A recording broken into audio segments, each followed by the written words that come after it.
मंदिर से बाहर निकलने के बाद यश ने पूछा, अब समय आ गया है अन्विता, तुम कौन हो? अन्विता कुछ क्षण शांत रही, फिर बोली, मैं एक समय पर व्योमकेतु के अधीन थी, एक छाया बन चुकी थी, पर एक संत ने मुझे बचाया। मैं पुनः प्रकाश की ओर लौटी, पर मेरी आत्मा अब भी अर्ध छाया है, इसलिए मैं उसके बारे में जानती हूँ, उसकी चालों को समझ सकती हूँ। यश को झटका लगा। तुम अर्धसुर हो? थी अन्विता ने कहा। अब नहीं, अब मैं तुम्हारे साथ हूँ, क्योंकि मैं जानती हूँ कि केवल तुम ही उसे रोक सकते हो, और क्योंकि मैं चाहती हूँ कि वह हार जाए। यश ने कुछ क्षण सोचा, फिर उसकी ओर हाथ बढ़ाया। हम मिलकर इस अंधकार को हराएंगे। अन्विता ने उसका हाथ थाम लिया। पहली बार वह मुस्कुराई थी, सच्चे हृदय से। दूसरे चिन्ह के गुम होने की आहट के साथ व्योमकेतु की गुफा अंधकार से कांपने लगी। 2 चिन्ह और वह जीवित है। उसकी आवाज से धरती थरथरा गई। उसने अपनी अगली चाल रची। अब उसे भीतर से तोड़ना होगा, उसके अपने ही हृदय से। उसे ऐसा दिखाना होगा जो उसकी आत्मा को झकझोर दे। उसने आकाश में हाथ उठाया और अंधकार से रची एक छवि बनाई, आर्यमित्र की, राजा की, और उसे कैद कर लिया। मणि पर्वत से वापसी के बाद यशोवर्धन के मन में शांति नहीं थी। भले ही उन्होंने दूसरा चिन्ह प्राप्त कर लिया था, परंतु अन्विता के रहस्य और व्योमकेतु के अगले कदम की चिंता उसे भीतर से कुरेद रही थी। जैसे जैसे वे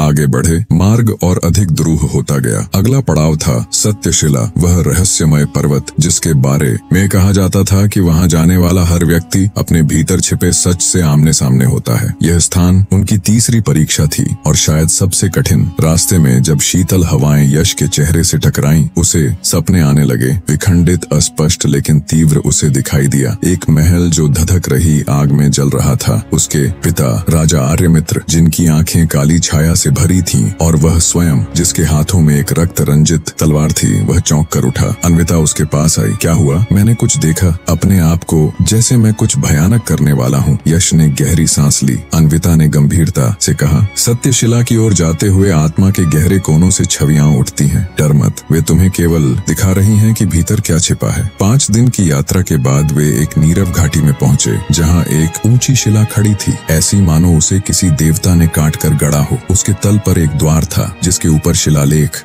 लिखा था, जो स्वयं को जानता है वही दूसरों को बचा सकता है। यश ने अन्विता की ओर देखा। मुझे अकेले जाना होगा, है ना? वह सिर झुकाकर बोली, हाँ, सत्य के रास्ते पर कोई साथ नहीं जाता। यश ने जैसे ही द्वार पार किया, वह एक अजीब सी जगह पर पहुंचा। कोई भौतिक स्थान नहीं, बल्कि एक चेतना की दुनिया। वहाँ समय नहीं था, केवल यादें थीं, तेज झकझोर देने वाली। वह एक के बाद एक घटनाओं में खिंचता चला गया। बालपन उसने देखा जब वह बालक था और अपने पिता से पूछ रहा था, पिताजी, आप इतने कठोर क्यों हैं? और राजा आर्यमित्र ने जवाब दिया था, राजा की करुणा उसकी कमजोरी है, अधिकार की लालसा। उसने स्वयं को युवराज बनने की ललक में दूसरे राजकुमारों से ईर्ष्या करते देखा। एक बार उसने एक साथी को आरोप लगाकर दंडित कराया था। माता की मृत्यु, वह दृश्य जो उसने हमेशा दबा रखा जब उसकी माँ बीमार थी और वह अभ्यास में व्यस्त रहा, वह उसके अंतिम समय में पास नहीं था। वह चिल्लाया, बस करो। तभी सामने उसका ही एक रूप प्रकट हुआ, एक काला यश, उसकी परछाई। तुम मुझसे क्यों भागते हो? वह बोला, मैं तुम्हारी ही कमजोरियां हूँ, तुम्हारा क्रोध, तुम्हारी लालसा, तुम्हारा पछतावा। यश ने तलवार उठाई, लेकिन छाया बोली, मुझे मारने से तुम मुक्त नहीं होगे, मुझे स्वीकारो। वह रुका, उसने सांस ली और छाया की आंखों में देखा। तुम मेरे ही हिस्से हो, मैंने गलतियां की हैं, मैंने लालच किया है, मैं भयभीत हुआ हूँ, लेकिन अब मैं इनसे भागूंगा नहीं। उसने छाया को गले लगाया और तभी एक प्रकाश फूटा, छाया मिट गई और चारों ओर गूंजने लगी आवाज, तुमने स्वयं को स्वीकारा, अब तुम तीसरे चिन्ह के योग्य हो। यश ने स्वयं को सत्यशिला की गुफा के भीतर पाया। वहाँ एक दीपक था, सत्यदीप, जो बिना किसी ईंधन के जल रहा था। उसने उसे उठाया और दीप से एक नन्ही सी लौ निकली, जो सीधे उसके हृदय में समा गई। उसने अनुभव किया कि वह अब झूठ नहीं बोल सकता, न दूसरों से न स्वयं से। उसकी आत्मा और अधिक पारदर्शी हो चुकी थी। वह बाहर निकला। अन्विता प्रतीक्षा कर रही थी। क्या तुमने पाया? उसने पूछा। यश ने दीप दिखाया और मुस्कुराया। मैंने स्वयं को पाया। सत्यशिला से दूर अंधकार के गर्भ में व्योमकेतु खड़ा था, एक कैद के सामने, जहां राजा आर्यमित्र को जंजीरों में बांध रखा था। व्योमकेतु ने उसके सामने एक दर्पण रखा, जो उसका मन पढ़ सकता था। तुम्हारा बेटा अब 3 चिन्हों का स्वामी है, व्योमकेतु ने कहा। राजा ने शांति से जवाब दिया, वह अपने कर्तव्य का पालन कर रहा है। तो देखो यह भविष्य, व्योमकेतु चिल्लाया, और राजा को दिखाई देने लगा दृश्य जिसमें यश एक राक्षस में बदल रहा है, अन्विता के मृत शरीर के साथ। व्योमकेतु हंसा। मैं उसे ऐसा भय दूंगा लगेगा कि वह अपने ही निर्णय पर संदेह करने लगेगा। सत्यशिला से निकलते समय यश ने देखा कि आकाश में अजीब परिवर्तन हो रहे हैं। एक चक्रवात सा अंधकार, एक महाशक्ति का इशारा। अन्विता ने कहा, वह अब तुम्हें सीधे नहीं रोकेगा, वह तुम्हारे मन को तोड़ना चाहेगा। विश्वास डिगाना उसका सबसे बड़ा अस्त्र है। यश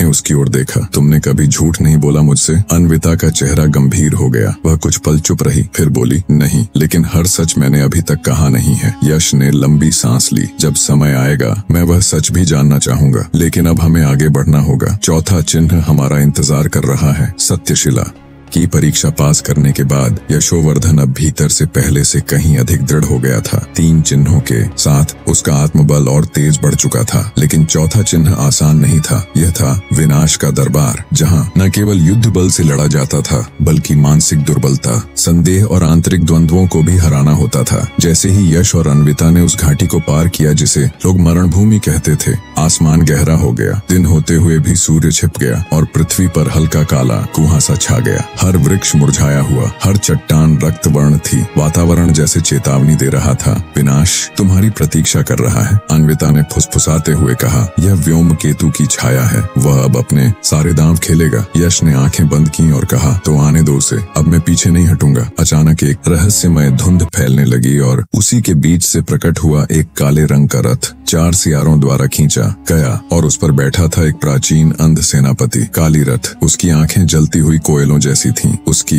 वाणी से हवा कांपने लगी। युवराज यशोवर्धन, चौथा चिन्ह लेने चले हो, पर पहले मेरे प्रश्नों का उत्तर दो। यह युद्ध मन से लड़ा जाएगा। यश ने सिर हिलाया। काली रथ बोला, प्रश्न 1, तुम राजा बनोगे, पर क्या तुम जान पाओगे कि न्याय क्या है? जब तुम्हारा प्रिय कोई अपना अपराध करे, तब क्या तुम वही दंड दोगे जैसा किसी अन्य को देते? यश ने जवाब दिया, न्याय वही है जो समान हो, चाहे अपराधी कोई भी हो, प्रिय या पराया। राजा का हृदय करुणा से भरा हो सकता है, पर उसका निर्णय न्याय से। काली रथ मुस्कुराया। प्रश्न 2, मान लो तुम्हें सिंहासन तभी मिलेगा जब अन्विता को मृत्यु देना पड़े, क्या तब भी तुम सिंहासन चुनोगे? यश चुप रहा। अन्विता ने उसकी ओर देखा। मौन में भी आंधियां चल रही थीं। आखिरकार यश बोला, यदि ऐसा समय आया तो मैं न सिंहासन लूंगा न तुम्हें मारूंगा। मैं वह रास्ता खोजूंगा जो पहले कभी न खोजा गया हो। काली रथ के होठों पर एक विचित्र मुस्कान आई। प्रश्नों के बाद चारों ओर दृश्य बदलने लगे। एक माया की दुनिया सामने आई। यश ने अपने चारों ओर देखा। वह महल में था। उसे राजा घोषित किया जा रहा था। जनता जय घोष कर रही थी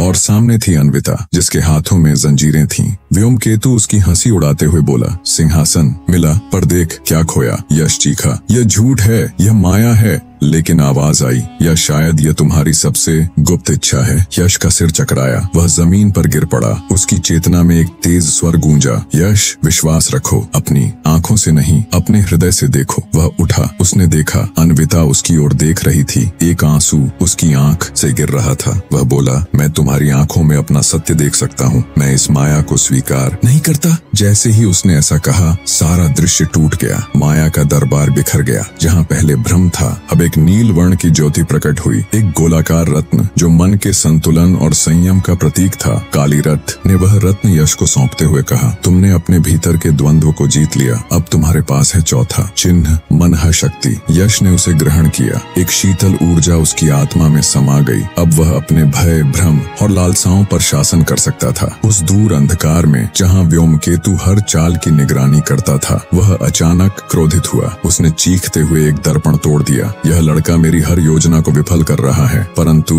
अंतिम मार्ग पर वह मेरी सच्ची परीक्षा में फंसेगा। वह मुड़ा और राजा आर्यमित्र के पास गया। अब तुम्हारा पुत्र तुम्हारी सबसे गहरी स्मृति का साक्षी बनेगा, वह जो तुमने भी नहीं बताया। जब यश ने दरबार से बाहर कदम रखा, अन्विता उसकी प्रतीक्षा कर रही थी, पर इस बार वह शांत नहीं थी। अब समय आ गया है, उसने कहा, कि मैं तुम्हें वह बताऊं जो मैंने इतने वर्षों तक छिपा कर रखा। यश की सांस थम गई। तुम कौन हो अन्विता? वह बोली, मैं वह नहीं जो तुम समझते हो। मैं व्योमकेतु की अर्धज उसकी पुत्री हूँ। यश स्तब्ध रह गया। ऐसी और भी दिलचस्प कहानियों के लिए चैनल को जरूर सब्सक्राइब करें और वीडियो पसंद आए तो लाइक ठोकना मत भूलिए।